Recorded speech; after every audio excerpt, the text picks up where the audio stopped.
Hi, welcome back to my channel. This is Chandu, the creations 5191. So ఈరోజు మీరు thumbnail చూసారు కదా. మనకైతే తెలంగాణలో టీజీపీఎస్సీ ఓటీఆర్ జరుగుతుంది. సో దానిలో కొన్ని ఏంటంటే 2014కి ముందు ఉన్నటువంటి సర్టిఫికేషన్స్, అదేవిధంగా 14 తర్వాత ఉన్నటువంటి సర్టిఫికేట్ల గురించి అయితే కొంచెం అభ్యర్థుల కన్ఫ్యూజన్ ఉంది. మనకు కామెంట్ రూపంలో తెలియజేస్తున్నారు. సో దానికి సంబంధించి నేను క్లియర్ డీటెయిల్స్ అయితే ఎక్స్ప్లెయిన్ చేయబోతున్నా ఈ వీడియోలో.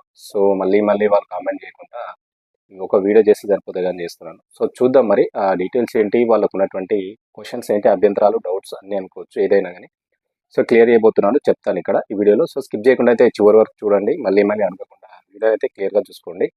సో ఇన్ఫర్మేషన్ నచ్చితే మాత్రం కంపల్సరీ లైక్ చేయండి, షేర్ చేయండి, సబ్స్క్రైబ్ చేసుకుని నా ఛానల్ని సపోర్ట్ చేయండి. ప్రతి ఒక్కరు కామెంట్ చేస్తున్నారు కానీ హైప్ చేయండి. హైప్ చేయడం వల్ల వీడియో మరి కొంతమందికి షేర్ అవుతుంది.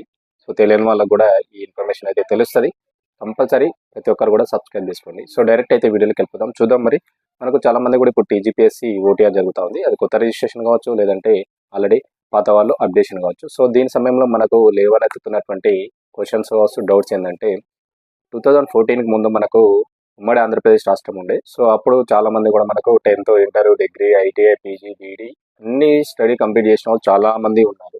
సో వాళ్ళ డౌట్ ఏంటంటే మా యొక్క మెమోస్ మీద అప్పుడు ఆంధ్రప్రదేశ్ ఉంది, అంటే బోర్డ్ ఆఫ్ ఇంటర్మీడియట్ ఏపీ, మనకు Kakatiya university, like Osmania university అప్పుడు ఏపీ, ఇట్లా ఉంటాయి కదా. ఇవన్నీ కూడా మాకు ఏపీ అని ఉన్నాయి మా సర్టిఫికెట్ల మీద. ఇప్పుడు చెల్లుతాయా లేవా అని చెప్పేసి వాళ్ళు క్వశ్చన్ అడుగుతా ఉన్నారు. సో మీరు చూసుకోండి, మీరు చదువుతున్న సంవత్సరం ఎప్పుడైతే ఏందో స్టేట్ ఉందో అప్పుడే మీకు అప్పుడు ఇష్యూ అవుతాయి సర్టిఫికెట్లు. సో అవి ఎప్పటికైనా వ్యాలిడే. సో ఏంటంటే 2014 తర్వాత మనకు బైఫర్కేషన్ జరిగింది కాబట్టి 14లోనే ఉమ్మడి ఆంధ్రప్రదేశ్ నుంచి తెలంగాణ వేరైంది. సో అప్పుడు మనకు 2014కి ముందు ఉన్నటువంటి ప్రతి ఒక్క సర్టిఫికేట్ కూడా వ్యాలిడ్ అవుతుంది. మాది కూడా ఆంధ్రప్రదేశ్ ఉన్నప్పుడే మేము చదువుకున్నాం. 10th కావచ్చు, ఇంటర్ కావచ్చు, డిగ్రీ కావచ్చు, పీజీ కావచ్చు. సో అవన్నీ సర్టిఫికేట్లు కూడా వ్యాల్యూ అవుతాయి, కంపల్సరీ వ్యాలిడేట్ అవుతాయి. సో వీటిని ఏం మార్చుకోవాల్సిన అవసరం లేదు. సో మార్చుకోవాలని కూడా అడుగుతున్నారు. సో ఏం మార్చుకోదు, అవి అలాగే ఉంటాయి, ఎప్పటికైనా వ్యాలిడే ఉంటాయి. సో అవి మాత్రం మార్చుకోవడానికి ఏం లేదు. ఓకేనా, ఇది ఒక క్లారిటీ తీసుకోండి. ప్రతి సర్టిఫికేట్ కూడా వ్యాలిడేది. సో మీకు ఎప్పుడు ఏబీ వాల్యూ కావంటే ఏపీలో ఉన్నప్పుడు తీసుకున్నటువంటి క్యాస్ట్ కావచ్చు, ఓబీసీ కావచ్చు, ఎంసీఎల్ కావచ్చు, మీ యొక్క కమ్యూనిటీ సర్టిఫికేట్లు ఏమైతే ఉంటాయో అవన్నీ కూడా ఇప్పుడు బైఫర్కేషన్ ఆఫ్టర్ కొత్తవి తీసుకోవాల్సి ఉంటుంది. అంటే 2014 తర్వాత మనకు తెలంగాణ వచ్చింది కాబట్టి తెలంగాణ వచ్చినాక తెలంగాణ దానికి సంబంధించినటువంటి మీ దగ్గర ఉండాలి. క్యాస్ట్ సర్టిఫికేట్ కావచ్చు, ఓబీసీ కావచ్చు, ఇంకేమైనా. సో మరొక డౌట్ ఏం మెన్షన్ చేస్తున్నా అంటే 2014లో తెలంగాణ వచ్చినాక కూడా మనకు 33 జిల్లాలు లేవు అప్పుడు. సో మనకు తక్కువ జిల్లాలు ఉన్నాయి. సో మరొక డౌట్ ఏమైంది మెన్షన్ చేస్తున్నారంటే అప్పుడు వరంగల్ జిల్లా ఉంది నాది సర్టిఫికేట్లో, ఇప్పుడు వేరే జిల్లా ఉంది. సో అదే చెప్పాను నేను. ఇప్పుడు ఈ స్టేట్ ఇందాక ఏదైతే చెప్పానో ఇప్పుడు డిస్టిక్ అంతే చేంజ్. సో తర్వాత కొన్ని మనకు 33 జిల్లాలు అయింది. సో ఏం కాదు, అవి అలాగే ఉంటాయి. మీకు చేంజెస్ చేసుకోవాల్సినటువంటి డాక్యుమెంట్స్ ఏముంటాయంటే కొత్తగా తీసుకునేటువంటి కమ్యూనిటీ సర్టిఫికేట్స్ ఉంటాయి.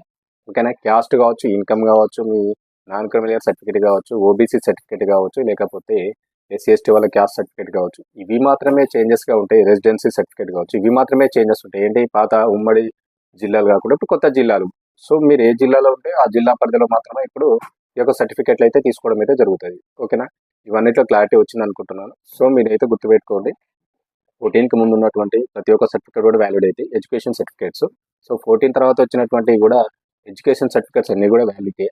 సో మీరు ఇప్పుడు తీసుకోవాల్సినటువంటి కొత్త సర్టిఫికేట్ ఏముంటాయి, కమ్యూనిటీ సర్టిఫికేట్లకు సంబంధించి కానీ, మీ యొక్క రెసిడెన్సీ సర్టిఫికేట్లు కానీ, అవి మాత్రమే జిల్లాలు చేంజ్ అవుతాయి. సో మీరు ఉమ్మడి జిల్లాలో అప్పుడు వరంగల్లో ఉన్నాం, ఇప్పుడు వేరే జిల్లాలో ఉన్నట్టే మీరు ఇప్పుడు ఏ జిల్లాలో ఉంటే ఆ జిల్లా పరిధిలో మాత్రమే మీ యొక్క సర్టిఫికేట్ తీసుకోవాల్సి ఉంటుంది. ఇవి మాత్రమే, మిగతాయి మాత్రం కాదు. గుర్తుపెట్టుకోండి, కంపల్సరీ వ్యాలిడ్ అవుతాయి. మళ్ళీ క్వశ్చన్స్ అయితే ఎరేజ్ చేయకండి. స్టడీ సర్టిఫికేట్లో ఎలాంటి ఇబ్బంది లేదు. ఓకేనా, సో వేరే ఇంకేమైనా ఉంటే క్వశ్చన్స్ చేయండి. ఇవి మాత్రం క్లారిటీ వచ్చింది అనుకుంటున్నాను. ఎలాంటి చేంజెస్ అయితే చేసుకోవాల్సిన అవసరం లేదు స్టడీలో.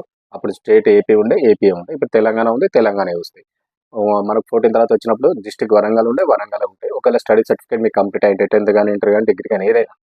సో తర్వాత కొన్ని జిల్లాలు చేంజ్ చేస్తే 33 జిల్లాలు అయినాయి కాబట్టి తర్వాత వచ్చినాక జిల్లాలు చేంజ్ అయినాక ఎవరైనా స్టడీ కంప్లీట్ అయితే ఆ జిల్లాల పేర్లు మాత్రమే ఉంటాయి. అది కూడా గుర్తుపెట్టుకోండి. వీటిలో ఎలాంటి చేంజెస్ ఉంటాయి, అవి వ్యాలిడ్ అవుతాయి. ఓకేనా, ఏమున్నా మీ యొక్క కమ్యూనిటీ సర్టిఫికేట్స్ కావచ్చు, మీ యొక్క ఇంకేమైనా ఎన్సీఎల్, ఇవన్నీ మాత్రమే చేంజెస్ అవుతాయి. ఎందుకంటే అప్పుడు వరంగల్ ఉండే, ఇప్పుడు వేరే డిస్టిక్లో ఉంటాం. అసలు డిస్టిక్ పరిధిలో మాత్రమే మీరు ఇప్పుడు సర్టిఫికేట్ తీసుకుంటారు కాబట్టి అవి మాత్రమే మీ డిస్టిక్ పరిధిలో వ్యాలిడ్ అవుతాయి. సో ఇది కూడా గుర్తుపెట్టుకోండి. ఇన్ఫర్మేషన్ అండ్ వీడియో క్లారిటీగా అర్థమైంది అనుకుంటున్నాను. అర్థం కాకపోతే మరొకసారి కామెంట్ చేయండి. మ్యాక్సిమం అయితే అందరికీ అర్థమై ఉంటుంది. సో ఇది ఇన్ఫర్మేషన్ నచ్చితే మాత్రం సబ్స్క్రైబ్ చేసుకున్న ఛానల్ని సపోర్ట్ చేయండి. Thank you.